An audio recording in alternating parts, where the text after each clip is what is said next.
What up, world? Established Rich coming right back at you. Listen, Lil Durk is fighting for his life. Not in the studio, not on a stage, but in a federal courtroom. The government is not playing with him. And if they right, this ain't just music. This is murder for hire. He's already been denied bail. They say he's a flight risk, a danger to witnesses, and a threat to the system. This case ain't just about Lil Pal. It's about what power looks like from a jail cell. Prosecutors say Durk orchestrated a hit from Chicago to Los Angeles. The target, Quando Rondo. But that ain't who got hit. The bullets found Lil Pal, his cousin. Wrong place, wrong target. The streets call it retaliation. The feds call it RICO-level organized conspiracy. And here's the part that blew my mind. They're saying Durk put out contracts on his own people. Some O-Block members didn't slide for King Von. So what did the feds say? He wanted them gone too. Texts, flights, surveillance, and now an Apple Watch that he tried to destroy in his jail cell.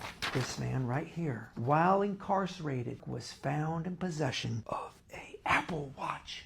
Oh my God. And he was using it. It had access to the internet, and it could be used to communicate with other people. And so when they caught him with it, he tried to destroy it. And the government's trying to imply that Durk was maybe using that watch to communicate with other people, and maybe then to intimidate the jury or the judge or the prosecutor. Doing all this and all that. Now, if the government had possession of that watch, they would be able to do a download. And if there was something there, it would have been all over in this motion. People in jail get caught with communication devices all the time. This is just something that happens. Should it happen? No. How do those things get in there? Probably guards. Who knows? Getting caught with the Apple Watch is not nearly as big a deal as the government is making it seem. The media reporting about this stuff is making it appear that something like that happened, but folks, it likely did not. This case just went from heavy to historic. They want an anonymous jury like they did for John Gotti. Think about that for a second. They treating Durk like a mob boss, not a rapper, a leader of a criminal enterprise. And don't get it twisted.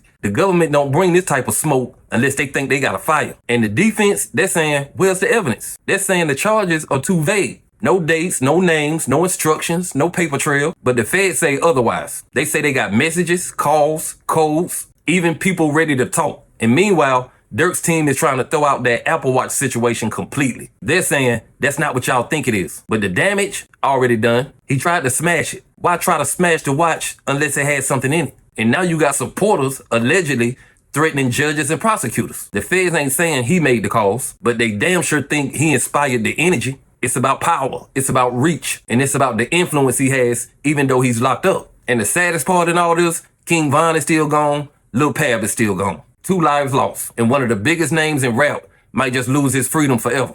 Because if Durk goes down for this, that's life, period. The death penalty was on the table at one point. That's how serious this got. And you got Drew Finley, one of the best defense attorneys in the game. Even he is struggling to find some leverage. The court date is set for January 2026, but November 18th, that hearing may be the prelude to a disaster. The defense says they want it all dismissed. They say the indictment lacks detail. But the feds ain't moving. They believe they got enough to bury Durk without a body cam or a confession. And I know the fans don't want to hear this, but this ain't about strings. This is about structure. Durk was at the height of his career. His music was moving. His name was ringing. His label was on top. But the law don't care about hype. They care about control. And when you start allegedly putting out hits on your own circle, it ain't a drill. That's a death sentence. He was on the Mount Rushmore of Chicago rap. Now he fighting to stay out of a life bid. And look, I hope the truth come out. If he ain't do this, then free him. But if he did, the consequences are going to be federal, firm, and forever. I'm going to keep y'all updated on this case. I'll be watching in November. I'll be watching in January. And we're going to be watching and see what really comes out in the courtroom. Like, comment, subscribe, Established Rich. I'll be back with another one. Peace.